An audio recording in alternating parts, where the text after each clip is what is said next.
আসসালামু আলাইকুম।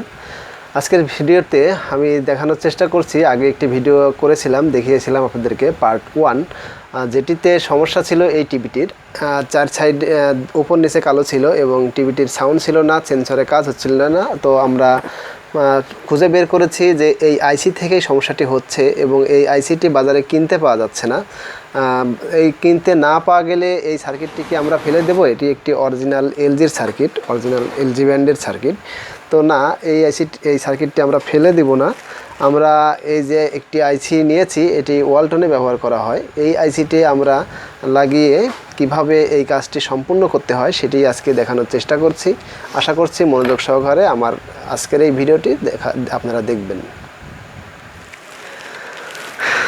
পুরাতন আইসিটি আমি আগে থেকেই বেজে লাগিয়ে রেখেছিলাম।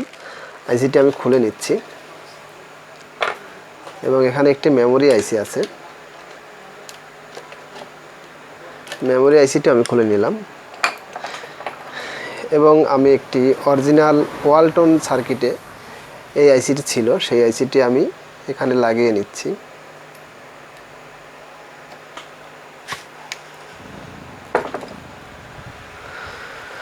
ওয়ালটনের আইসিটি লাগানোর পর এই যে আমি একটি মেমোরি লাগিয়ে নিচ্ছি। এটি একটি সাদা মেমোরি 08, আপনারা কপি করে লাগিয়ে নেবেন।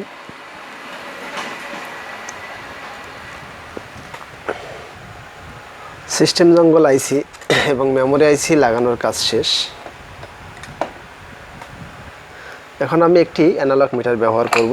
দেখুন, মিটারের নেগেটিভ যে কানেক্টরতে আমি টিভির নেগেটিভে দিয়ে দিলাম পিকচার টিউবের সাথে যে বডিটি আছে, বডি কানেকশনে, এবং 250 ভোল্টে আমি মিটারটি সিলেক্ট করে নিলাম। আইসিটি লাগানোর পূর্বে কোনো কানেকশন বা কোনো সাইডে কোনো কিছু আমি করিনি, যেটা সেম ছিল ওই সার্কিটের কানেকশনগুলো সেমই আছে। তো আমি এখন যে কাজটি করব, এই যে আমাদের এখানে যে আউটপুটের যে কালেক্টর লাইনটি, অর্থাৎ এক কয়েলের যে মোটা লাল তারটি আছে, সেই কানেক্টর দেখুন এখানে ফ্ল্যাশব্যাগে লাইন হয়েছে, কালেক্টর লাইনটি, সেই লাইনে কিন্তু আমি এই যে আমার মিটার তারটি ধরেছি, টিভিটির পাওয়ারটি দিয়ে নিয়েছি এবং মিটারের দিকে একটু লক্ষ্য করুন। দেখুন মিটারের কাঁটাটি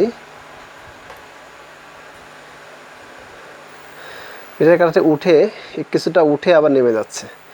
একটু লক্ষ্য করুন ভালো করে, মিটারের কাঁটাটি কিছুটা উঠে আবার নেমে যাচ্ছে, অর্থাৎ টিভিটি অন হতে চাচ্ছে কিন্তু অন হতে পারছে না। তো এই সমস্যাটি সমাধান করার জন্য আমি খুব ভালো করে আপনাদেরকে বুঝিয়ে দিচ্ছি। নতুন আইসি কিন্তু আমরা লাগিয়েছি, মানে নতুন আইসি বলতে ওয়ালটন সার্কিটে যে আইসিটি ব্যবহার করা হয়, সেই কারণে এই সমস্যাটি হচ্ছে। দেখুন, এটি ছিল আমাদের অরিজিনাল এই সার্কিটের যে আইসি। এই আইসি আর যেটি আমরা লাগিয়েছি সেই আইসির মধ্যে পার্থক্য শুধু এতটুকুই। দেখুন F7 এই লাস্টের টুক আর এই যে কোড সিরিয়াল নাম্বার এগুলো কিন্তু মিল নেই, এটুকুই পার্থক্য। TDA 1105 PS/N3/3/F7। যাই হোক, আমার আগের ভিডিওটি আপনারা দেখলে বুঝতে পারবেন। যদি এইটার দেখে একটু কম বুঝেন, আগের ভিডিওটি দেখে নেবেন। আগের ভিডিওতে এই টিভির সমস্যা, কেন আইসি চেঞ্জ করছি, সব কিছু বিস্তারিত দেওয়া আছে। আমাদের টিভিটিতে আমি কিছুক্ষণ আগে দেখালাম যে মিটারের কাঁটাটি উঠে নেমে যাচ্ছে, অর্থাৎ অন হতে গিয়ে অফ হয়ে যাচ্ছে। তো আমরা এখানে দেখতেছি আমাদের টিভিতে পাওয়ার যে লাইনটি আছে, এই যে দেখুন এখানে লেখা আছে PWER। তো এই পাওয়ার অর্থাৎ স্ট্যান্ড বাই যে অপশনটি আইসি থেকে বের হয়েছে, 1 2 3 4 5। দেখুন এই সাইড থেকে 5 নম্বর পিনটি স্ট্যান্ড বাই পিনটি দেখা যাচ্ছে এই সার্কিটে, এলজির সার্কিটে। এবং অরিজিনাল পিন নাম্বার যদি হিসাব করি তাহলে আমরা 33 34 35 36 37 নম্বর পিন কিন্তু পাওয়ার, অর্থাৎ এই আইসি থেকে স্ট্যান্ড বাই যে অন অফ করা হয়েছে এখানে এই সার্কিটে 37 নম্বর পিন। কিন্তু আমরা যে আইসিটি লাগিয়েছি সেটি একটি ওয়ালটনের আইসি। দেখুন ওয়ালটনের একটি সার্কিট আমাদের কাছে আছে। এই আইসিতে যদি আমরা দেখি 33 34 35 36 37 38 নম্বরে কিন্তু এই দেখুন স্ট্যান্ড বাই লেখা আছে, অর্থাৎ পাওয়ার যে লাইনটি স্ট্যান্ড বাই অন অফ যে টিভিটি হবে এটিতে আছে 38 নম্বর পিন। আর আমার এই যে এলজি সার্কিটে আছে এটিতে কিন্তু আছে 37 নম্বর পিন। আমি গুণে আপনাদেরকে দেখিয়েছি। তো এই 37 নম্বর পিনের কানেকশনটি আমরা খালি করে যে লাইনটি আছে সেই লাইনটি কিন্তু আমরা 38 নম্বর পিনে সংযুক্ত করে দিব।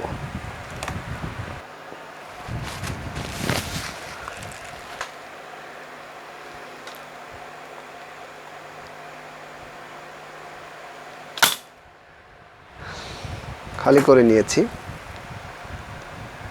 37 নম্বর পিন আমরা খালি করে নিয়েছি এবং এই 38 নম্বর পিন এদিক দিয়ে এখানে চলে এসেছে একটি কানেকশন, এখানে চলে এসেছে, এখানে আমরা খালি করে নিচ্ছি। এই লাইনটি চলে গিয়েছে কিন্তু এই যে আমাদের সাউন্ড আইসি যে মিউট যে অপশনটি অন অফ করিয়েছে সেই লাইনে সেই আইসিতে চলে গিয়েছে 38 নম্বর পিন, সেটি আমরা খালি করে নিচ্ছি।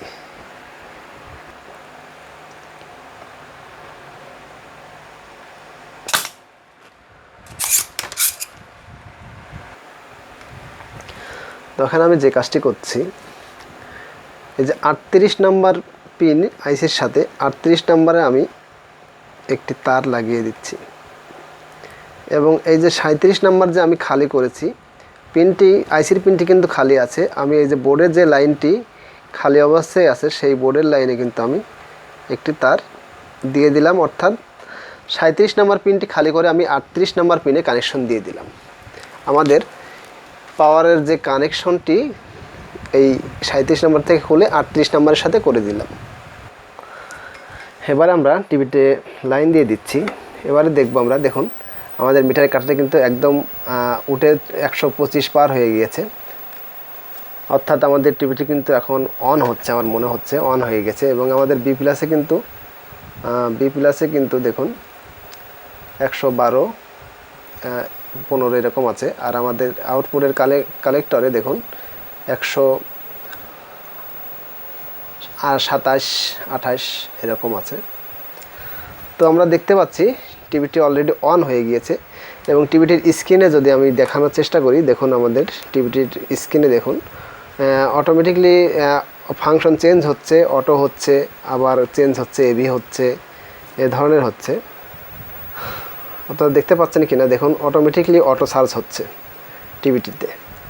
তো অটোমেটিকলি অটো সার্চ হওয়া বন্ধ করার জন্য আমরা যে কাজটি করছি, দেখুন আমাদের এই আইসি থেকে কিবোর্ডের লাইন আছে KEY, কিবোর্ড 1 2 3 4 5 6, অর্থাৎ এই দিক থেকে 6 নম্বর পিন কিন্তু। আর আমরা যদি অরিজিনাল আইসির পিন নাম্বার ধরতে যাই, এই সার্কিটে 27 নম্বর পিনে কিন্তু কিবোর্ডের লাইন। তো এই সার্কিটে 27 নম্বর পিন, আর আমরা যে সার্কিট থেকে আইসিটি খুলে নিয়েছি ওয়ালটনের, সেই সার্কিটে কিন্তু দেখুন 29 নম্বর পিন, এই যে 29 29 30 31 32 29 নম্বর পিন কিন্তু কিবোর্ডের লাইন। তো আমাদেরকে যে কাজটি করতে হবে, কিবোর্ডের লাইন 27 নম্বর থেকে 29-এ ট্রান্সফার করতে হবে।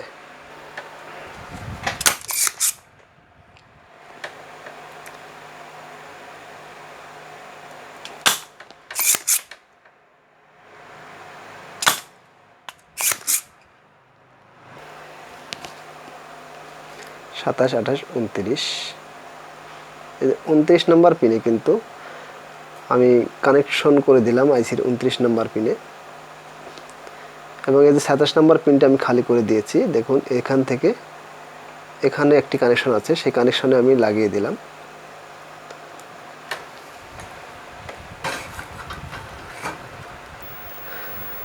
দেখুন টিভিটিতে আমরা পাওয়ার দিয়ে নিয়েছি, টিভিটিতে আলো চলে এসেছে, একটি চার্ট এসেছে। যেহেতু আমাদের টিভিতে সাদা মেমোরি লাগানো আছে, এখন কিন্তু ডিশ লাইন লাগালেও ছবি আসবে না, একটি চার্ট এসেছে। আমরা কপি করা মেমোরি লাগিয়ে ডিশ লাইন লাগিয়ে দেখব ছবি আসে কিনা। আসলে সাদা মেমোরি লাগালে কিছু সেটআপ চাই, সেই সেটআপের চার্টটি এসেছে। তো আমরা একটি কপি করা মেমোরি, এটা আমরা কপি করে নিয়েছি, অথবা আপনারা অরিজিনাল সার্কিট থেকেও এই যে আইসিটি লাগিয়েছি সেই আইসিটির মেমোরি লাগালেও কিন্তু হবে।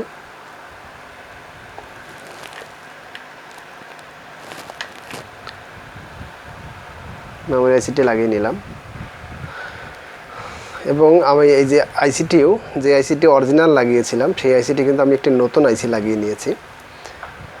কারণ আমি এই যে অরিজিনাল যে আইসিটি লাগিয়েছিলাম এই আইসিটি আমার কিছু প্রবলেম ছিল, যেমন সেন্সরে কাজ হয় না এই পুরাতন আইসিটিতে। এর জন্য আমি এটি দিয়ে আগে টেস্ট করে নিলাম যে আমাদের টিভিটিতে আলোগুলো পাওয়ার টাওয়ার সব অন হয় কিনা। এখন আমি নতুন আইসিতে দেখব কি অবস্থা। নতুন আইসি লাগিয়েছি, ডিশ লাইন লাগিয়ে দিয়েছি। দেখুন আমাদের টিভিতে কিন্তু অলরেডি ছবি চলে এসেছে। তো আমরা এখন দেখব আমাদের চ্যানেলগুলো চেঞ্জ হয় কিনা।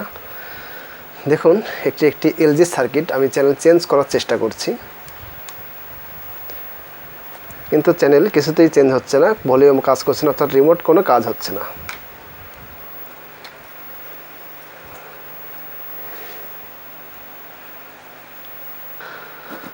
আইআরএ ভোল্টেজ যদি আমি পরিমাপ করতে যাই, দেখুন আইআরএ 0.0, আমাদের আগের আইসিতে কিন্তু 0.0 দেখিয়েছিল।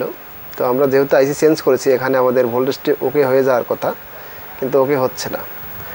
এই জন্য আমি যে কাজটি করব সে কাজটি হচ্ছে, এই যে আমাদের এই বোর্ডে আইআর যে কানেকশনটি আছে, আমরা এই কানেকশনটিও আমাদেরকে চেঞ্জ করতে হবে।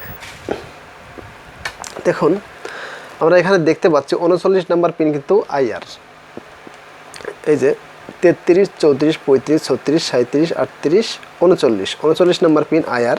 এই কানেকশনটি আমরা খুলে লাগিয়ে দেব এই যে এই পাশে আমাদের ওই যে ওয়ালটনের সার্কিটে যে নাম্বার পিনে আইআর এর কানেকশনটি আছে, আমরা সার্কিটটি দেখে নিচ্ছি আবারও।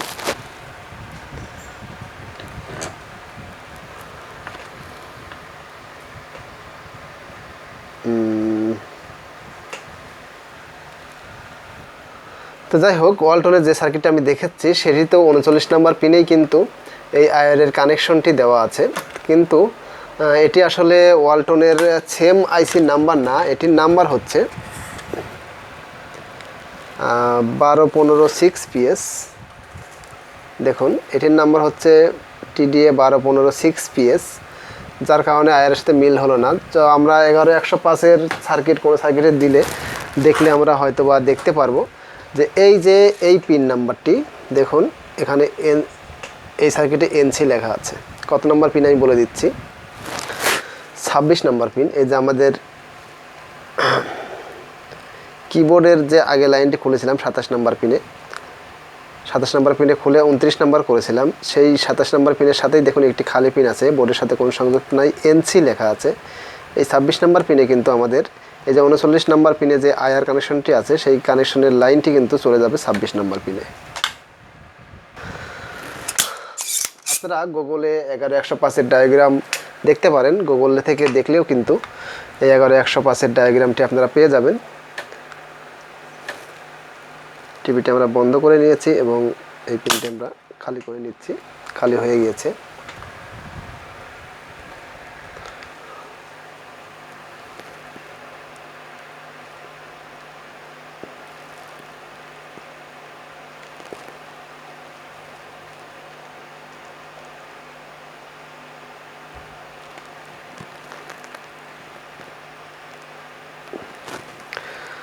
তো এই যে 39 নাম্বার যে কানেকশনটি ছিল সেই কানেকশনে এই যে সার্কিটে আমরা লাগিয়ে দিচ্ছি। আইসির 39 নাম্বার কিন্তু খালি করা হয়েছে বোর্ড থেকে, এবং আমরা এখানে লাগিয়ে দিচ্ছি 26 নাম্বার পিনে। দেখুন 26 নাম্বার পিনে এবং 39 নাম্বার পিনে যে এখান থেকে যে লাইনটি চলে গিয়েছে এখানে, সেই লাইনে কিন্তু আমরা লাগিয়ে দিলাম, এবং আইসির পিনটি কিন্তু আমরা খালি করে দিয়েছি 39 নাম্বার পিন। তো আমরা টিভিটি অন করে নিয়েছি এবং আমরা দেখতে পাচ্ছি, দেখুন আমরা রিমোটে চাপ দিচ্ছি, চ্যানেল কিন্তু চেঞ্জ হচ্ছে, অর্থাৎ আমাদের আইআর এর কানেকশনটি এখন কাজ হচ্ছে। এবং আইআরএ যে 0.0 ভোল্ট দেখিয়েছিল, দেখুন আইআরএ কিন্তু এখন কিন্তু 5.0 দেখাচ্ছে।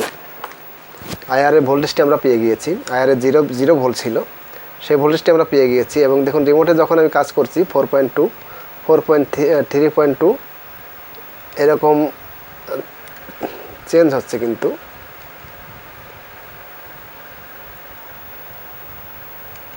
দেখুন 3.8, 4.6, অর্থাৎ রিমোটে যখনই আমরা চাপ দিচ্ছি, যে রিমোটে যখনই চাপ দিচ্ছি তখনই কিন্তু আয়ারের ভোল্টেজটি কমে আবার বেড়ে যাচ্ছে। তো আয়ারের ভোল্টেজটি আমাদের ওকে হয়ে গিয়েছে এবং টিভিতে আমরা চ্যানেল চেঞ্জ হচ্ছে। এখন আমাদের সাউন্ডটি আছে কিনা দেখার পালা। সাউন্ডের কানেকশনটি আমি লাগিয়ে দিচ্ছি এবং আমাদের টিভিতে সাউন্ডও চলে এসেছে। এখানে একটি বিষয় বলে রাখছি আপনাদেরকে, সেটি হচ্ছে আইসি বদলানোর কারণে দেখুন এতদিন ছিল আমাদের এই যে এলজি রিমোট, এখন কিন্তু আমাদের টিভিতে হয়ে গিয়েছে ওয়ালটন মার্সেল যে রিমোটটি, অর্থাৎ আমরা ওয়ালটনের যেহেতু আইসি লাগিয়েছি সেহেতু ওয়ালটন রিমোট হয়ে যাবে। আমরা ইচ্ছা করলে নতুন যে আইসিটি 50Z2 যে রিমোটটি আমাদের আছে সেই রিমোটটিও কিন্তু আমরা চেঞ্জ করতে পারবো। আসলে এই দুইটি রিমোট দিয়ে কাজ হবে। ফ্যাক্টরি সেটিংয়ে গিয়ে এর আয়ার যে অপশনটি আছে সেখানে কিন্তু আমরা চেঞ্জ করে দিলেই 50Z2 হয়ে যাবে, আবার চেঞ্জ করে দিলেই ওয়ালটন হয়ে যাবে। এটা হচ্ছে নতুন আইসিতে প্রোগ্রাম দেওয়া আছে এই দুইটি রিমোটের। তো আমরা যদি এখন চ্যানেল চেঞ্জ করি, চ্যানেল চেঞ্জ হচ্ছে, ভলিউম যদি বাড়িয়ে দেই তাহলে ভলিউম বেড়ে যাচ্ছে। দেখুন আগে ছিল এলজির রিমোট, এখন হয়েছে ওয়ালটনের রিমোট। আমরা ইচ্ছা করলে 50Z2 রিমোটেও কাজ করাতে পারি, সেটা হচ্ছে ফ্যাক্টরিতে গিয়ে আয়ার অপশনটি আমাদের চেঞ্জ করতে হবে। তো মাত্র 3টি কানেকশন ঘুরিয়ে দিয়েছি, এর ফলেই কিন্তু আমাদের টিভিটি স্বাভাবিকভাবে অর্থাৎ ডিশ লাইন দেখার উপযোগী হয়েছে। বাদ বাকি আরও কোনো অপশন, যেমন এই যে মিউটের অপশনটি আমার খোলা আছে, এই অপশনটি যদি আমরা দিতে চাই তাহলে মিউটের অপশনটি দিয়ে দিতে পারি।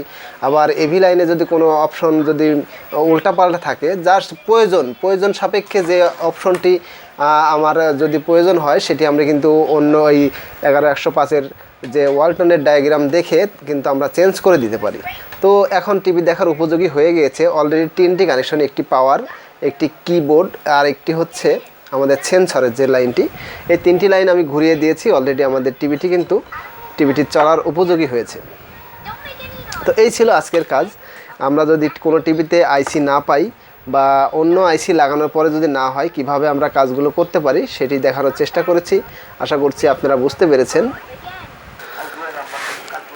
তো এই ছিল আমার আজকের কাজ আপনাদেরকে দেখানোর। যদি এলজি টিভির 11105 এই আইসিটি যদি আপনারা না পান, ওয়ালটনের আইসি কিভাবে আমরা লাগাতে পারি সেটি আজকে দেখানোর চেষ্টা করলাম। কিভাবে স্ট্যান্ড বাই যে অপশনটি আইসি থেকে চেঞ্জ করতে হবে, কিবোর্ড এবং কিভাবে সেন্সরের লাইন এগুলো চেঞ্জ করে আমাদের টিভিটি আমরা সচল করতে পারি সেটি আজকে দেখানোর চেষ্টা করেছি। আমার আগের ভিডিওতে এই টিভিটি কী সমস্যা, কিভাবে আইসিটি আমরা নষ্ট পেয়েছি সেটি দেখানোর চেষ্টা করেছি। এটার পার্ট 1 এবং পার্ট 2 আমি দুইটি ভাগে ভাগ করছি। এটি হবে আমাদের পার্ট 2 ভিডিও এবং এটি এই পর্বের শেষ ভিডিও। আগের ভিডিওটি আপনারা দেখে নেবেন আমি কিভাবে কাজটি করার চেষ্টা করছি। আশা করছি আমি আপনাদেরকে বোঝাতে পেরেছি, আপনারা বুঝতে পেরেছেন।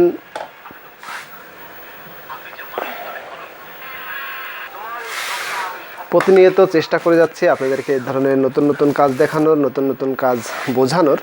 আশা করছি আপনারা বুঝতে পেরেছেন। আমার জন্য দোয়া করবেন, আমি যেন আপনাদেরকে এই ধরনের অসংখ্য কাজ উপহার দিতে পারি। এবং পরবর্তী ভিডিও পেতে আপনারা আমার চ্যানেলের সাথেই থাকুন। ভালো লাগলে অবশ্যই একটি লাইক দিতে ভুলবেন না। আজকের মতো এখানেই বিদায় নিতে হচ্ছে। আল্লাহ হাফিজ।